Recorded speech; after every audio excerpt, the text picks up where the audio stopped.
Koh-Lanta 2023, cette nouvelle règle va pimenter l'aventure. En juin 2022, la grande finale de Koh-Lanta, le totem maudit était diffusée. Il n'y avait alors pas un mais deux gagnants. Ex aequo, le cordiste Bastien et le sapeur-pompier François. Chacun se partageait la somme de 100 000 €. Et après une pause plus longue que d'ordinaire pour le programme, il s'apprête à faire son grand retour. En effet, la nouvelle saison de l'aventure de survie va prochainement être diffusée sur TF1 et sera baptisée Le Feu Sacré. C'est aux Philippines que 20 candidats, 10 femmes et 10 hommes âgés entre 22 et 56 ans, se sont envolés pour se dépasser. Ce jeudi 19 janvier, à l'occasion de la conférence de presse, de premières informations ont été dévoilées. Pour commencer, il a été expliqué que le thème du feu sacré avait été choisi suite à la légende ancienne qui existe aux Philippines et qui raconte que dans les entrailles d'un volcan, un dieu y avait caché son feu sacré rempli de pouvoir. Une légende qui a grandement inspiré la production, laquelle a intégré un talisman, sculpté avec des pierres du volcan, très important au sein du jeu. Celui-ci détient le pouvoir du feu sacré et tous les aventuriers feraient bien de réussir à le gagner. L'un d'entre eux aura l'occasion de s'en saisir dès le premier épisode, à la suite de l'épreuve individuelle. Il aura alors ensuite l'opportunité de se protéger lors du conseil ou de protéger un membre de son équipe. Dans le cas où son équipe n'est pas inquiétée par le conseil, il pourra protéger une personne de la tribu adverse, se rendant en amont sur son camp pour discuter et peut-être interférer dans les stratégies.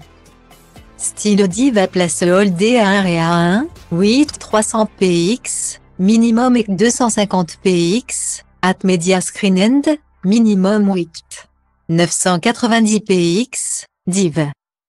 À place Holdé à 1 et à 1, 8 620 px, minimum et 350 px, style. Le précieux talisman sera à chaque fois remis en jeu lors des épreuves de confort.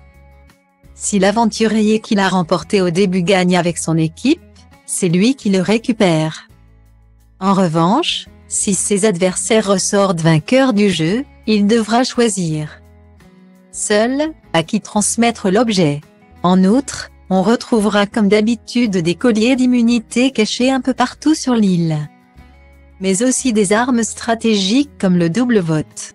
Et il y aura également le détournement qui permettra à son détenteur de priver quelqu'un de vote et de le récupérer. Vous l'aurez donc compris, cette saison est plus que jamais placée sous le signe de la stratégie. Il sera ainsi sans doute très dur de faire des pronostics jusqu'à la toute fin. Il faudra toutefois encore patienter avant de découvrir les premiers épisodes. Pour l'heure, aucune date de diffusion n'a encore été indiquée.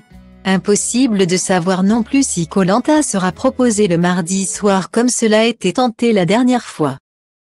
La carte să rup rândurile, că poate azi nu, dar mâine sigur nu-i la fel. Trage de mine caracterul meu de fier, că baie ploaie vând niciun curcubeu, dar ci că toate astea-s doar în capul meu. Și zice du-te, nu mai sta, tu chiar nu vezi cât ai întârziat deja. Aruncă-ți toate visele într-o geantă și pleacă, grăbește-te că trenul ăsta nu așteaptă. Dar eu știu deja că vreau cu totul altceva. Închide ochii, îți poți imagina că lumea e a ta și în plus poți să sari sus, sus, sus.